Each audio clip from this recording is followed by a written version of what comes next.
आज मेरे बेटे की दूसरी शादी थी। उसकी पहली शादी का क्या हुआ? मैं उसे भूल जाना चाहती थी क्योंकि वह बड़ी अजीब घटना थी। लेकिन आज उसकी दूसरी शादी थी।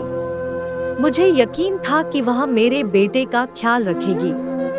मेरा बेटा बहुत कमा रहा था, अच्छा और बहुत सुंदर था। वह इस परिवार का एकमात्र वारिस था। सभी उसे प्यार करते थे, इसलिए किसी को भी यह बात अजीब नहीं लग रही थी कि उसकी दूसरी शादी इतनी जल्दी हो रही है। पर मेरा दिल धक धक कर रहा था। रात जैसे जैसे नजदीक आ रही थी, मेरा दिल भी उतनी ही तेजी से धड़क रहा था और मैं चिंतित हो रही थी। मेरी बेटी को भी इस बात का पता था और वह भी मेरी ही तरह चिंतित थी और बोली कि अगर आज भी ऐसा ही हुआ तो फिर क्या होगा। मैंने कहा, अपने मुंह से कुछ अच्छा निकालो। मैं पहले से ही चिंतित हूँ। अब सभी मेहमान आ गए हैं।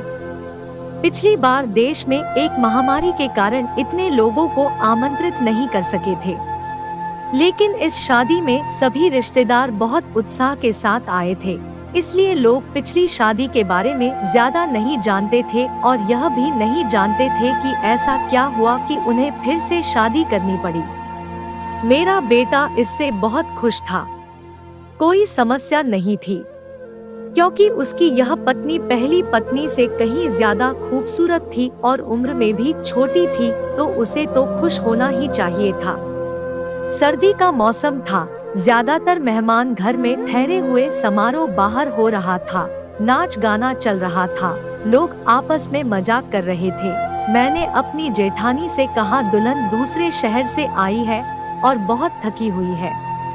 मुझे लगता है उसे दूल्हे के कमरे में नहीं भेजना चाहिए।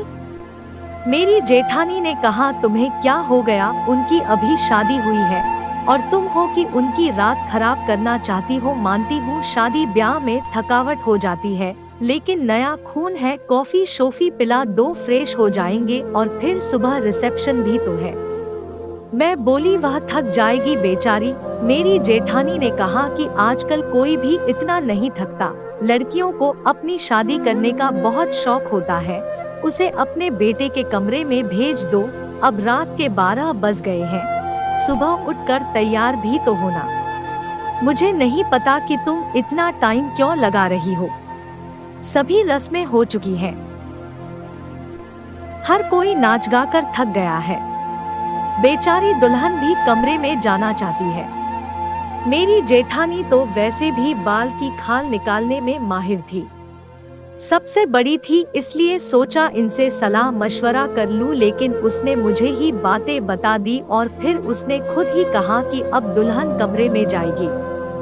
दुल्हन को कमरे में ले जाया गया। बाकी सबको कमरे से निकालकर मैं थोड़ी देर दुल्हन के पास ही बैठ गई। मैंने कहा, बेटा, तुम अपने परिवार में सबसे बड़ी हो, तुम बहुत ही धैर्यवान लड़की हो, इसलिए मैं तुम्हें पसंद कर आई थी हूँ। देखो बेटा, जब शादी होती है तो कुछ चीजें ऐसी होती हैं जो हमें पसंद नहीं आती हैं, लेकिन मेरी बच्ची तुम थोड़ा सब्र करना। उसने कहा कि मुझे समझ नहीं आ रहा है कि आप क्या कह रही हैं। मैंने कहा कि अगर मेरा बेटा कुछ उल्टी सीधे बात करता है तो उसकी बातों पर ध्यान मत देना। कमरे की बात कमरे में ही रखना, सुबह मुझे बता देना, मैं तुम्हारी प्रॉब्लम को सुलझाने की कोशिश करूंगी। मेरी बात सुनकर वो थोड़ा घबरा गई थी कि मैं किस विषय पर बात कर रही हूँ। वह थोड़ा घबराई हुई थी, लेकिन उसने कहा, ठीक है, मैं पूरी कोशिश करूंगी। अब इस घर की इज्जत भी मेरी इज्जत है। Subscribe, like. मैं दुल्हन का हाथ थपथपा कर बाहर आ गई। सब अपने अपने बिस्तर पर सोने चले गए थे। घर में बहुत सन्नाटा था क्योंकि सब बहुत थके हुए थे, इसलिए सब सो चुके थे। जाड़े की रातें वैसे भी शांत होती है, लेकिन मैं सो नहीं पा रही थी। बहुत देर बाद आखिरकार मैं सोने चली ही गई, लेकिन मेरी आंखों में नींद नहीं आ गई थी और मेरी आंखें बार बार देख रही थी घड़ी की ओर। काश सुबह जल्दी होती तो मेरी सारी चिंताएं खत्म हो जाती। लेकिन जैसे ही 2:30 बजे मैंने एक जोर से चीख सुनी और उसके बाद ही मुझे पता चला कि अब क्या होने वाला है। उसके बाद बार बार चीखें शुरू हो गई। यह एक लड़की के चीखने की आवाज थी और वह लड़की कौन हो सकती है? मैं अच्छी तरह जानती थी। सभी मेहमान भी धीरे धीरे उठने लगे थे। अचानक मेरे बेटे के कमरे का दरवाजा खुला और मेरी बहू पागलों की तरह चीखती हुई बाहर भागी। उसे पता ही नहीं चला कि उसके पास तो दुपट्टा भी नहीं है। अस्तव्यस्त कपड़ों में बाहर भागती हुई आई थी। वह घर से बाहर भाग जाना चाहती थी। जब कुछ औरतों ने उसे पकड़ लिया और कहा, बेटा क्या हो गया? सब उसको संभालने लगी, लेकिन वह बेहोश हो गई थी। जब कोई बेहोश होता है तो उस पर पानी के छींटे वगैरह मारे जाते हैं, लेकिन मेरी बहू तो पानी के छींटे मारने पर भी होश में नहीं आ रही थी। उसका पूरा शरीर ठंडा पड़ गया था। उसे फौरन अस्पताल ले जाया गया। मैं उसे अस्पताल ले जाना नहीं चाहती थी क्योंकि फिर से वही तमाशा बन जाता, लेकिन और कोई चारा नहीं था। बेचारी बच्ची किसी भी तरह होश में नहीं आ रही थी। उसके माँ बाप को भी बुला लिया। उन्होंने भी एक दूसरे के कानों में बातें करनी शुरू कर दी। पता नहीं हमारी बेटी को क्या हो गया है, पता नहीं उसके साथ क्या सलूक किया है। वह सब लोग मुझे अजीब सी नजरों से देख रहे थे। सवाल ही सवाल हर तरफ थे और मैं बेचारी परेशान सी हॉस्पिटल में घूम रही थी। मैंने घर आकर अपने बेटे से पूछना चाहा कि अब उसने क्या किया है, तो वह कमरे में ही नहीं था। उसका फोन भी बंद था। कमरे की हालत बिल्कुल नॉर्मल थी। कोई भी ऐसी हरकत नहीं लग रही थी कि कोई चीज टूटी होती है या उसने अपनी बीवी पर हाथ उठाया होता। लोगों के सवालों से बचने के लिए शायद मेरा बेटा अरविंद कहीं चला गया था।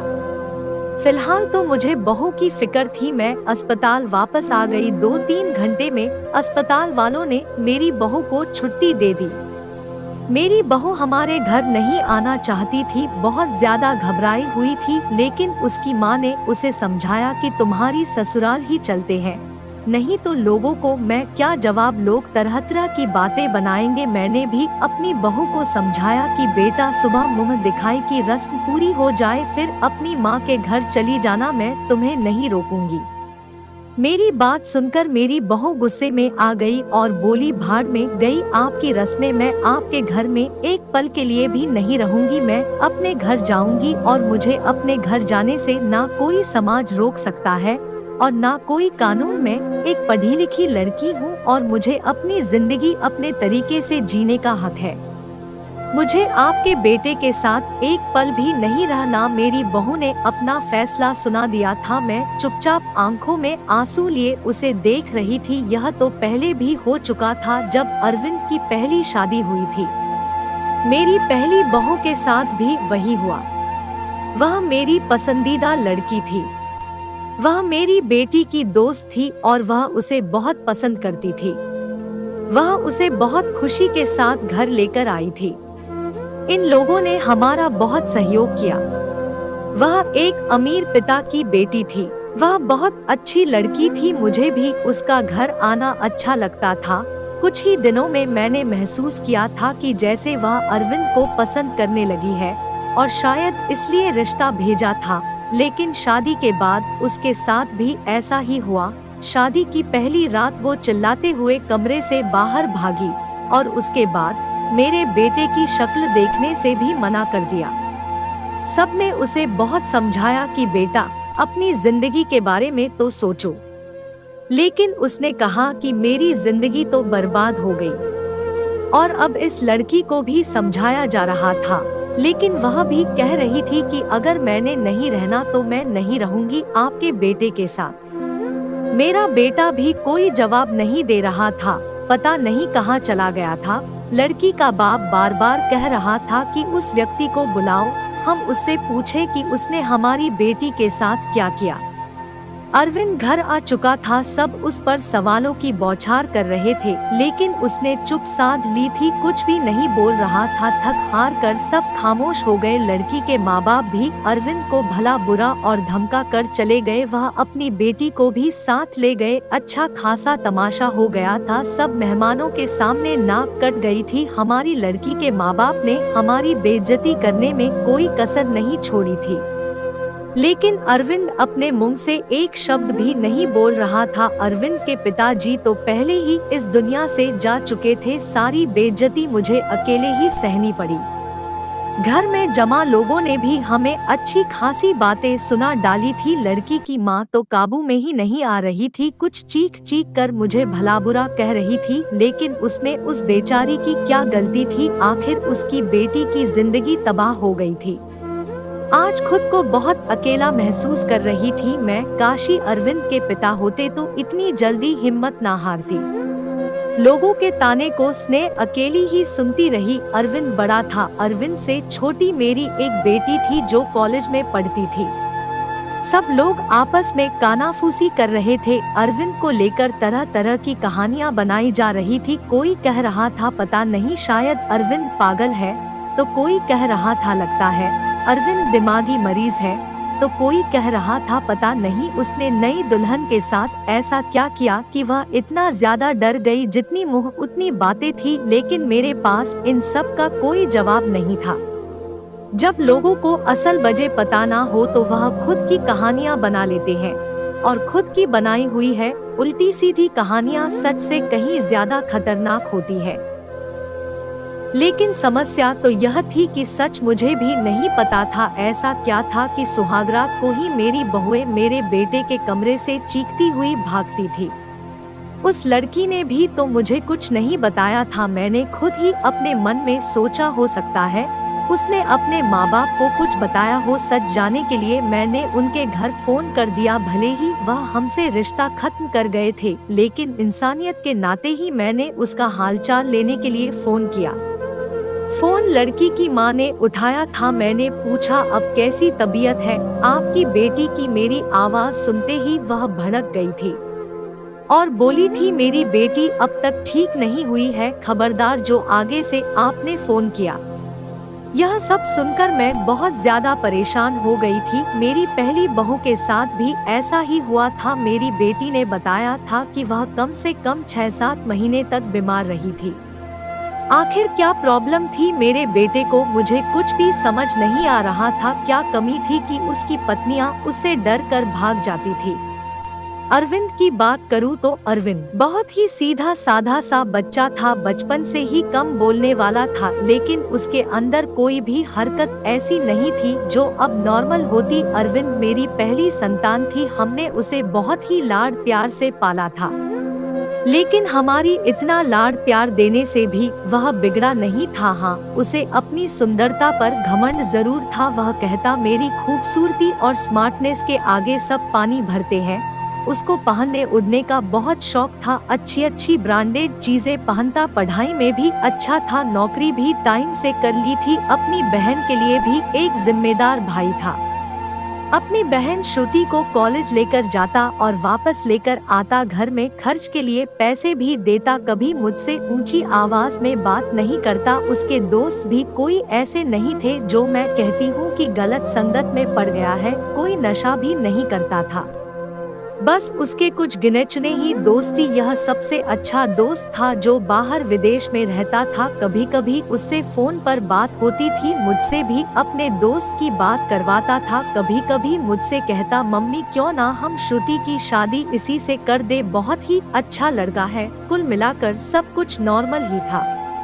लेकिन यह जो 2 बार हुआ था यह बिल्कुल भी नॉर्मल नहीं था। पता नहीं मेरे बेटे में क्या कमी थी, ऐसा क्या करता था अपनी पत्नियों के साथ कि वह भाग जाती थी। दिन धीरे धीरे आगे सरकते गए। अरविंद थोड़ा नॉर्मल हो चुका था। अब घर में थोड़ी बहुत बात करने लगा था। इस बार मैंने सोचा कि अरविंद की तीसरी शादी कराऊं और ऐसी लड़की से कराऊं जो मुझे बताए कि आखिर सुहागरात के कमरे में अरविंद ऐसा क्या करता है कि दुल्हन भाग जाती है।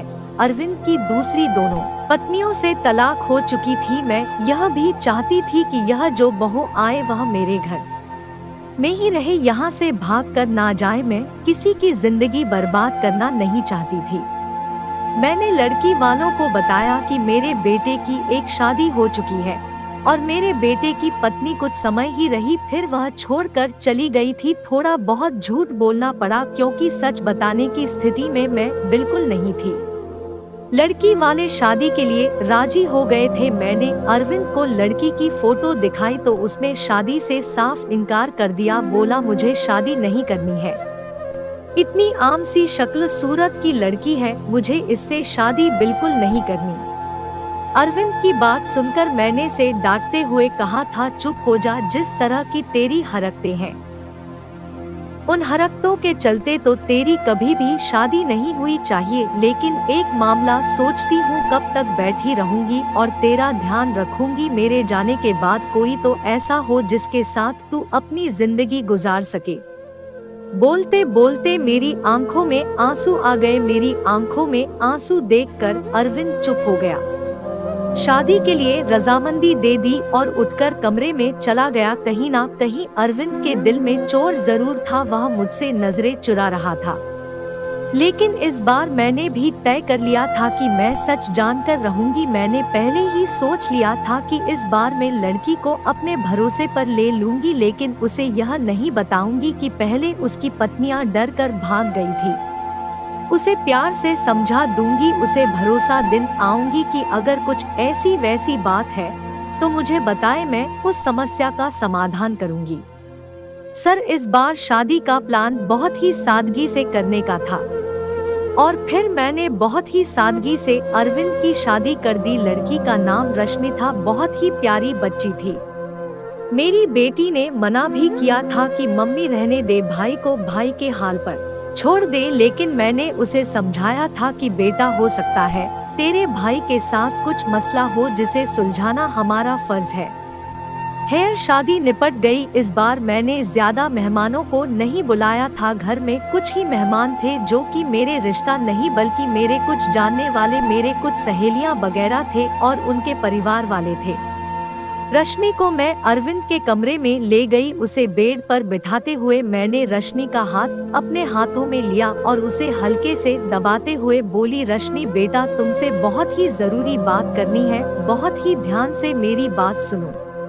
रश्मि आश्चर्य से मुझे देखने लगी कि भला ऐसी कौन सी जरूरी बात है जो अभी करनी है। मैंने रश्मि को समझाते हुए कहा, बेटा, अरविंद से शादी के लिए राजी नहीं था। बहुत ही मुश्किल से मैंने उसे शादी के लिए तैयार किया है। हो सकता है मेरा बेटा कुछ अजीबोगरीब हरकतें करे। श्रुति कमरे में जा चुकी थी, लेकिन जाते जाते उसने कहा था कि मम्मी जी, आप जो भी कर रही हैं गलत कर रही हैं। आप भी हर समस्या का हल सिर्फ शादी ही समझती है। आपको किसी की बेटी की जिंदगी को यूं बर्बाद नहीं करना चाहिए। श्रुति जा चुकी थी। मैं सोफे पर लेटी दिल ही दिल में अपने भगवान को याद कर रही थी और दुआ मांग रही थी कि हे भगवान, यह रात अच्छे से बीत जाए। बहुत ही खामोशी थी, ऐसा लग रहा था जैसे तूफान से आने की पहले की खामोशी हो। घड़ी की टिकट भी मेरे सर पर हथौड़ी की तरह लग रही थी। मैं अपने भगवान को मनाने में लगी हुई थी कि तभी वही हुआ जिसका मुझे डर था। रश्मि चीखते हुए बाहर आई थी और पागलों की तरह घर के बाहर भाग जाना चाहती थी। मैंने जैसे तैसे करके उसे बाहर गेट से अंदर लिया था।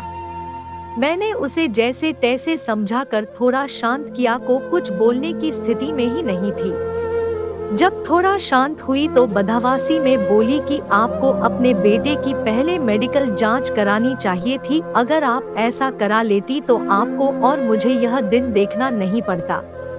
रश्मि तो बहुत ही समझदार थी, उसके पास तो कोई दूसरा ऑप्शन भी नहीं था। वह तो हर हाल में इस शादी को निभाने की सोचती।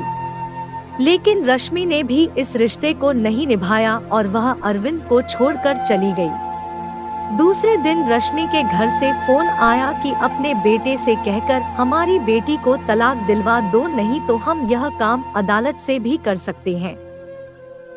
मैं सदमे की हालत में फोन पकड़े नहीं सोफे पर बैठ गई, यानी कि अब अरविंद को कोई मजबूरी में भी अपनाने के लिए तैयार नहीं था। पहले मैं जो बहुएं लाई थी वह अमीर घराने की और सुंदर पढ़ी लिखी थी, लेकिन रश्मि तो विधवा थी, गरीब घराने की थी और बहुत ज्यादा सुंदर भी नहीं थी। रश्मि को मैंने पहले ही सब कुछ समझा भी दिया था, तभी तो इतना ज्यादा बदहवास हो गई थी। आखिर ऐसी क्या कमी थी मेरे बेटे में? हम जो जेवरात दुल्हन को देते थे, दुल्हन के घरवाले शादी के दूसरे दिन ही वापस कर देते हैं। थे, मैं तो दहेज भी नहीं लेती थी। फिर आखिर ऐसा किया था कि ऐसे खूबसूरत पढ़े लिखे और अमीर लड़के को छोड़कर भी लड़कियां भाग जाती थी।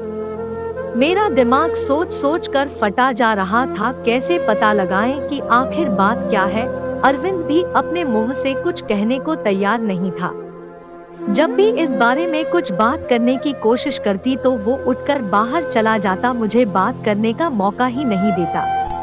लेकिन अब मैं हर वक्त अरविंद पर नजर रखने लगी थी, उसकी एक एक हरकत पर ध्यान देती, शायद कुछ तो ऐसा सबूत मिले जिससे मैं सुराग लगा सकूं, सच जान सकूं कि आखिर सच्चाई क्या है।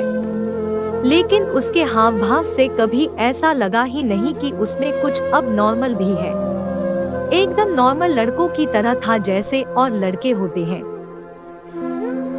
मुझे कोई भी रास्ता सुनाई नहीं दे रहा था। एक दिन तंग आकर मैंने अरविंद के दोस्त को फोन लगाया, उसी विदेश में रहने वाले दोस्त को। मैंने से पूछा, नितिन तुम अरविंद के इकलौते दोस्त हो जिससे अरविंद अपने दिल की सारी बातें करता है, मुझे अरविंद के बारे में कुछ बताओ। उसने अपने जीवन के बारे में तुम्हें जरूर कुछ ना कुछ बताया होगा। लेकिन यह सुनकर तो मैं हैरान हो गई कि उसने अपने दोस्त को अपने बारे में कुछ भी नहीं बताया था। और बस यही बात मुझे बहुत अजीब लगी। क्या उसने अपने दोस्त को नहीं बताया कि मैंने 3 बार शादी की है और मेरी 3 पत्नियां मुझे छोड़कर भाग गई है। लेकिन उसने यह बात अपने दोस्त को नहीं बताई जो कि उसका सबसे अच्छा दोस्त था। यह मुझे काफी अजीब लग रहा था, लेकिन शायद उसने नहीं बताया क्योंकि वह शर्मिंदा होना नहीं चाहता होगा। शादी की रात की पत्नी का भाग जाना, वो भी 3 पत्नियों का। धीरे धीरे 6 महीने और गुजर गए। घर में सब कुछ नॉर्मल चल रहा था, लेकिन अरविंद को लेकर मैं बहुत ज्यादा परेशान थी। ऐसा क्या था जो दुल्हन शादी की पहली रात को ही भाग जाती थी। मैंने एक बार फिर अरविंद की शादी के लिए सोचा और इस बार मैंने ठान लिया कि सच्चाई जानकार ही रहूंगी। इस बार मैंने लड़की को सब कुछ बता दिया, कुछ भी नहीं छुपाया। और लड़की भी किसी ऐसी लाई जिसे शादी की सख्त जरूरत थी, क्योंकि ये लोग बहुत गरीब थे और उसके घर में उसके 2 छोटे भाई थे। मैं कहा, तुम्हारे दोनों भाइयों की पढ़ाई की जिम्मेदारी मेरे ऊपर है और शादी में भी आप लोगों को कुछ भी खर्च नहीं करना पड़ेगा। लड़की को तो मैंने राजी कर लिया था, लड़की के माँ बाप भी राजी हो गए, लेकिन मैंने यह बात लड़की के माता पिता को नहीं बताई, बस लड़की को बता दी थी। लड़की थोड़ी घबराई हुई थी क्योंकि मैंने शादी से ही सारी बातें लड़की को समझा दी थी। पहले तो वो बहुत ज्यादा डर गई थी, फिर खुद को संभालते हुए बोली कि कुछ भी हो मैं इस शादी के लिए तैयार हूँ। अगर मेरे थोड़े से त्याग से मेरे भाइयों की जिंदगी बनती है तो उसमें बुराई क्या है, जो कुछ भी होगा उसे सहन करूँगी। और वैसी भी सारे समझौते औरतों को ही करने पड़ते हैं। लड़की जिसका नाम सुमन था, भले ही गरीब घर की थी, लेकिन बहुत ही संस्कारी और समझदार लगी मुझे। दिल ही दिल में खुश हुई कि अगर सुमन मेरी बहू बनती है और मेरे घर में टिकी रहती है तो ये मेरे लिए बहुत ही सौभाग्य की बात होगी। संस्कारी होने के साथ साथ सुमन बहुत ही खूबसूरत भी थी। और इस बार शादी मंदिर में हुई थी। सब कुछ ठीक था और हैरानी की बात तो यह थी कि रात गुजर चुकी थी और सुबह हो चुकी थी। सुबह होते ही मैंने कमरे का दरवाजा खटखटाया, लेकिन किसी ने दरवाजा नहीं खोला। मैं बहुत परेशान थी, कोई दरवाजा नहीं खोल रहा था। थोड़ी देर बाद कमरे की दूसरी चाबी लेकर आई और मैंने खुद दरवाजा खोला। कमरे के अंदर का दृश्य देखकर मेरी चीख निकल गई। मेरी बहू बेहोश पड़ी थी। अरविंद कमरे में कहीं भी नजर नहीं आ रहा था, शायद बाथरूम में था। मैंने जल्दी से डॉक्टर को बुलाया। डॉक्टर ने कहा कि वह होश में आते ही वह बाहर की तरफ भागी थी, यह कहते हुए कि मुझे यहाँ नहीं रहना है, मुझे अपने घर जाना है, अपने मम्मी पापा के पास। मैंने सुमन का हाथ पकड़ लिया। सुमन, तुम ऐसा नहीं कर सकती। मैंने तो तुम्हें सारी थी, फिर तुम अब सच्चाई बता दी थी और तुम मान भी गई थी, फिर ऐसा क्यों कर रही हो? लेकिन सुमन मेरी कुछ भी सुनने को तैयार नहीं थी। रोते हुए बोली, आंटी जी मुझे माफ कर दो, मैं मजबूर हूँ, मैं यहाँ नहीं रह सकती, आप बेफिक्र रहे, मैं अपने मम्मी पापा को कुछ नहीं बताऊंगी, सब कुछ हैंडल कर लूंगी, बस आप मुझे इस घर में रहने को ना कहें। लेकिन सुमन मुझे बताओ तो सही, आखिर ऐसा क्या हुआ था, मैं सच जानना चाहती हूँ। सुमन, तुमने मुझसे वादा किया था कि तुम अरविंद की सच्चाई मुझे बताओगी। आंटी, अरविंद के बारे में मैं कुछ नहीं बता सकती, अगर मैंने अरविंद के बारे में बोला तो वो मुझे जान से मार देगा, मुझे अपनी जान की परवाह नहीं है, लेकिन अरविंद मेरे भाइयों को भी नहीं छोड़ेगा, प्लीज मुझे जाने दे। उसकी आंखों में विनती के ऐसे करुण भाव थे कि मैं उसे रोक न सकी। सुमन चली गई थी, मैं इंतजार कर रही थी कि आप कुछ ही देर में सुमन के माँ बाप का फोन आने वाला है, लेकिन ऐसा कुछ भी नहीं हुआ। शायद सुमन ने अपने माता पिता को कुछ नहीं बताया था। अरविंद की तीनों पत्नियों ने तो दूसरे दिन ही तलाक की मांग कर दी थी, लेकिन समझ नहीं, ऐसा कुछ भी नहीं किया था। उसका मतलब था सुमन अभी मेरे बेटे की पत्नी थी। मैंने सोचा कि अब मैं अरविंद का चेकअप करा कर ही रहूंगी। अपने होशो हवास में तो अरविंद ऐसा कभी भी नहीं करने देता, इसलिए एक दिन मैंने अरविंद के खाने में नींद की दवाई मिला दी। अरविंद के गहरी नींद में जाते ही मैंने डॉक्टर को फोन कर दिया। डॉक्टर ने अरविंद के कुछ सैंपल लिए और ये बोलकर कि जैसी ही रिपोर्ट आती है मैं आपको बताता हूँ, डॉक्टर चला गया। और फिर मैं बेसब्री से अरविंद की रिपोर्ट का इंतजार करने लगी। अगले दिन डॉक्टर का फोन आया और उसने कहा कि अरविंद एकदम नॉर्मल है, उसकी सारी रिपोर्ट नॉर्मल आई है। यह सुनकर तो मेरे आश्चर्य की कोई सीमा ही नहीं थी। अगर अरविंद नॉर्मल है तो शादी की पहली ही रात में उसकी पत्नियां क्यों भाग जाती है, सोच सोच कर मेरा दिमाग फटने लगा। कुछ सोचकर मैं सुमन के पास गई। सुमन के माता पिता ने मेरी बहुत इज्जत की, शायद उन्हें सच्चाई का पता नहीं था। उन्हें लगता था कि मैं उनकी बेटी को घर ले जाने के लिए आई हूँ। मेरी आंखों में आंसू और मेरे जुड़े हुए हाथ लेकर सुमन ने मेरे हाथों को थाम लिया और बोली, आंटी जी मैं मजबूर हूँ, प्लीज आप मेरे सामने हाथ मत जोड़ें। जब सुमन किसी तरह सच्चाई बताने के लिए राजी नहीं हुई तो फिर मैंने सुमन से कहा, ठीक है तुम अपने मुंह से कुछ मत बताओ, मैं खुद अपनी आंखों से देख लूंगी, लेकिन तुम मेरी मदद तो कर ही सकती हो ना। तुम आज रात के लिए मेरे बेटे के कमरे में फिर से रुक जाओ, मैं सारी सच्चाई अपनी आंखों से देख लूंगी। पहले तो सुमन डरती रही, लेकिन मेरे बहुत समझाने पर कि मैं तुम्हारे साथ रहूंगी, तुम्हें कुछ नहीं होगा, वह मान गई थी। मैं सुमन को अपने घर ले आई। समझ के माता पिता ने बहुत ही खुशी से अपनी बेटी को विदा किया था।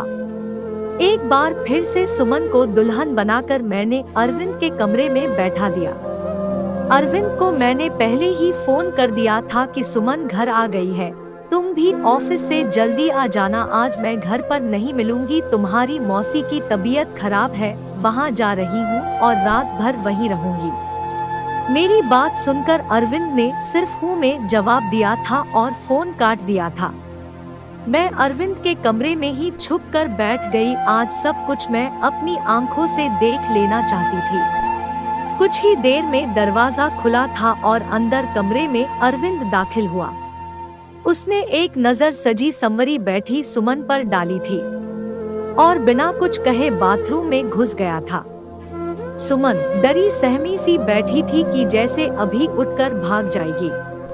मैं भी सांस रोके आने वाली सिचुएशन के लिए खुद को तैयार कर रही थी कि तभी अचानक बाथरूम से किसी औरत के चीखने की आवाजें आने लगी। आवाजें सुनते ही सुमन बेड से उतरकर नीचे खड़ी हो गई थी। डर से वो थर थर कांप रही थी। मैं भी हक्का बक्का सी खड़ी थी।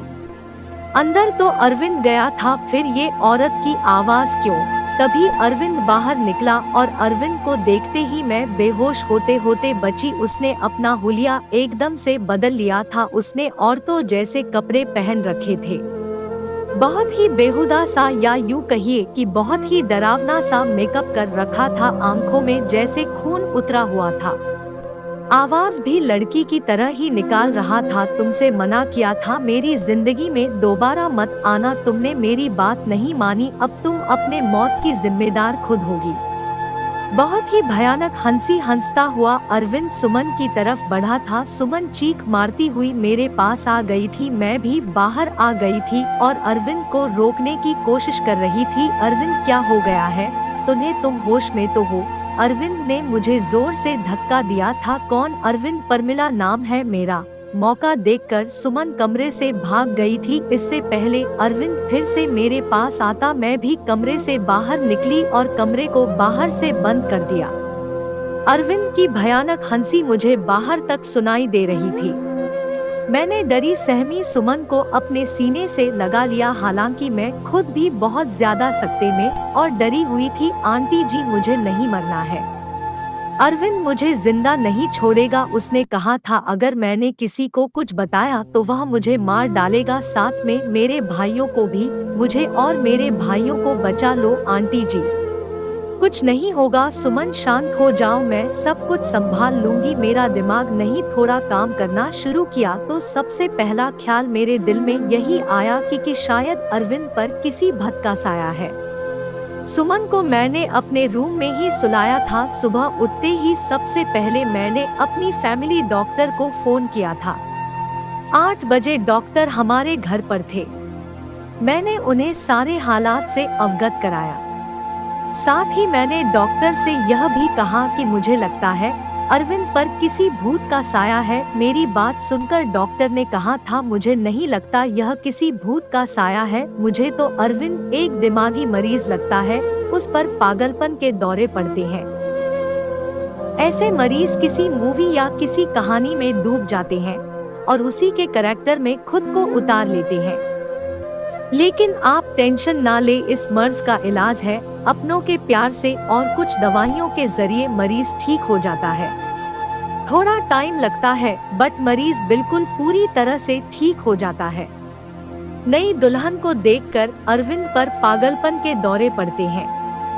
और यह दौरे अरविंद को क्यों पड़ते हैं, इसका सुराग उसके कमरे से ही मिलेगा। एक बार सुराग हाथ लग जाएगा तो उसका इलाज हम अच्छे से कर सकेंगे। डॉक्टर मुझे तसल्ली देकर चले गए थे। सुमन जाग चुकी थी, रात से थोड़ा सामान्य लग रही थी। मैंने उसे नाश्ता कराया। मेरे बहुत देर तक समझाने पर और अपने माँ बाप के हालात को देखते हुए सुमन राजी हो गई थी। मैंने बहुत ही प्यार से सुमन से कहा था सुमन बेटा अब तो एक बार मुझे मम्मी जी कहो। और सुमन ने मुस्कुराते हुए मुझे मम्मी जी कहा था, जिसे सुनकर मेरे दिल में ठंडक उतर गई थी। मुझे उम्मीद की किरण नजर आई थी कि मेरा बेटा ठीक हो जाएगा, उसका भी घर बस जाएगा। 10 बजे के करीब अरविंद के दरवाजे पर खट खट की आवाज आई थी। मैंने कहां पर हाथों से दरवाजा खोला था। सुमन को मैंने अपने कमरे में भेज दिया था। अरविंद एकदम तरोताजा तैयार खड़ा था। मुझे देखते ही नाराजगी से बोला, क्या मम्मी जी मेरा दरवाजा बाहर से बंद किसने कर दिया? मुझे ऑफिस के लिए लेट हो रहा है। मनुष्य एकदम नॉर्मल ही बात की थी। पता नहीं बेटा कैसे बंद हो गया, चलो तुम नाश्ता कर लो। मैंने उस पर कुछ भी जाहिर नहीं होने दिया। अरविंद ने नाश्ता किया और ऑफिस के लिए निकल गया। अरविंद के ऑफिस निकलते ही सबसे पहले मैं अरविंद के कमरे में गई और उसकी तलाशी ली। मुझे ज्यादा मेहनत नहीं करनी पड़ी। सामने ही बेड पर मुझे कुछ किताबें दिखी। सुमन भी अब मेरे पास आ चुकी थी। सारी किताबें सेम थी। सब किताबों में एक ही उपन्यास था जिसमें कोई परमिला नाम की लड़की थी। शादी की रात ही उसके पति ने उसे कमरे से धक्के देकर बाहर निकाल दिया था और अगले ही दिन दूसरी दुल्हन ले आया था। प्रमिला धीरे धीरे दिमागी मरीजा बन गई थी। दुल्हन को देखते ही उस पर दौरे पड़ने लगते थे। अब तो किसी शादी में दुल्हन को देखती तो उसे मारने के लिए भागती थी। प्रमिला के ससुराल वालों ने उसे पागल घोषित कर दिया और उसके मायके भेज दिया।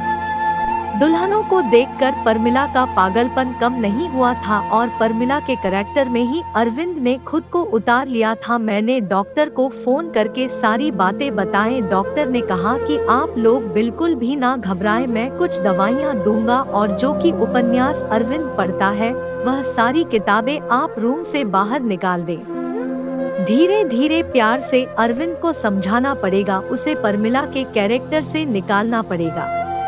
धीरे धीरे डॉक्टर की दवाइयों से और सुमन और मेरी मेहनत से अरविंद ठीक होने लगा था। सुमन अरविंद के सामने सिंपल सी रहती थी, कोई भी बनाव श्रृंगार नहीं करती थी। अरविंद के व्यवहार में बहुत बदलाव आने लगा था। उसकी आंखों में मैंने सुमन के लिए प्यार देखा था। सुमन कहीं भी जाती अरविंद की निगाहें उसका पीछा करती थी। अरविंद का इलाज चलते आज 3 महीने हो चुके थे।